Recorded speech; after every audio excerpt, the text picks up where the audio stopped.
Assalamualaikum warahmatullahi wabarakatuh. Di sini saya akan mempresentasikan makalah kami yang berjudul Energi Cahaya. Pengertian cahaya. Cahaya adalah energi berbentuk gelombang elektromagnetik yang kasat mata dengan panjang gelombang sekitar 380 sampai 750 nm. Pada bidang fisika, cahaya adalah radiasi elektromagnetik, baik dengan panjang gelombang kasat mata maupun yang tidak. Selain itu, cahaya adalah paket partikel yang disebut foton.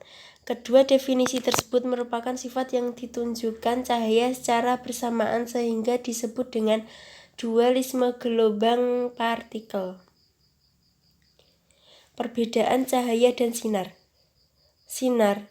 Suatu benda bisa dikatakan bersinar apabila benda tersebut dapat menghasilkan pancaran terang.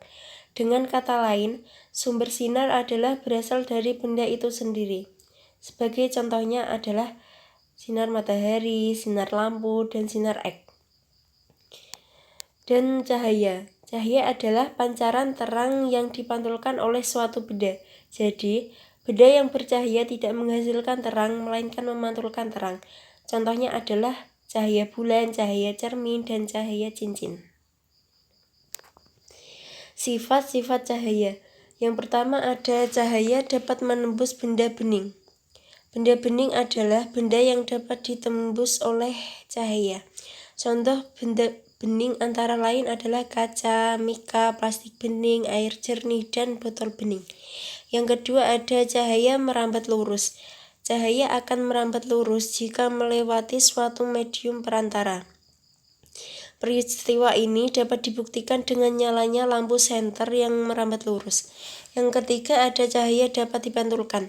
Pemantulan atau refleksi atau pencerminan adalah proses terpancarnya kembali cahaya dari permukaan benda yang terkena cahaya. Selanjutnya ada cahaya dapat dibiaskan. Pembiasan adalah pembelokan arah raba cahaya saat melewati dua medium yang berbeda kerapatannya. Pembiasan cahaya dimanfaatkan manusia dalam pembuatan berbagai alat optik. Yang kelima ada cahaya dapat diuraikan. Istilah lain dari penguraian cahaya ialah dispersi cahaya. Contoh peristiwa dispersi cahaya yang terjadi secara alami adalah peristiwa terbentuknya pelangi. Selanjutnya ada macam-macam cermin. Yang pertama ada cermin datar. Cermin datar adalah cermin yang memiliki permukaan datar seperti sebuah garis lurus. Yang kedua ada cermin cekung. Cermin cekung adalah cermin yang permukaannya berbentuk lengkung teratur ke dalam, menyerupai bagian dari permukaan bola. Yang ketiga ada cermin cembung. Cermin cembung adalah cermin yang permukaannya berbentuk lengkung teratur keluar. Bagian tengah cermin memiliki jarak lebih dekat ke benda daripada bagian tepinya. Manfaat dari cahaya dalam kehidupan sehari-hari. Ada cara pemanfaatan energi cahaya yaitu yang pertama ada pemanasan ruangan. Ada beberapa teknik penggunaan energi panas matahari untuk pemanasan ruangan yaitu untuk jendela dan dinding trombe atau trombe wall. Yang selanjutnya adalah alat optik. Alat optik adalah alat yang menggunakan lensa dan cermin yang memanfaatkan sifat cahaya yang dapat dipantulkan dan dibiaskan yang dimanfaatkan untuk melihat. Jenis-jenis atau macam-macam alat optik. Alat optik ada dua macam, yaitu alat optik alamiah yaitu mata, dan alat optik buatan seperti kacamata, kamera, lup atau lensa pembesar, mikroskop, teleskop, periskop, episkop, diaskop, dan sebagainya.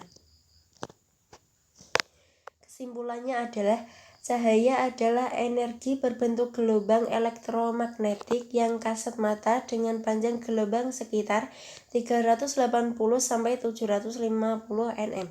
Pada bidang fisika, cahaya adalah radiasi elektromagnetik, baik dengan panjang gelombang kasat mata maupun yang tidak. Cahaya adalah paket partikel yang disebut foton. Kedua definisi di atas adalah sifat yang ditujukan cahaya secara bersamaan, sehingga disebut dengan dualisme gelombang partikel. Terima kasih.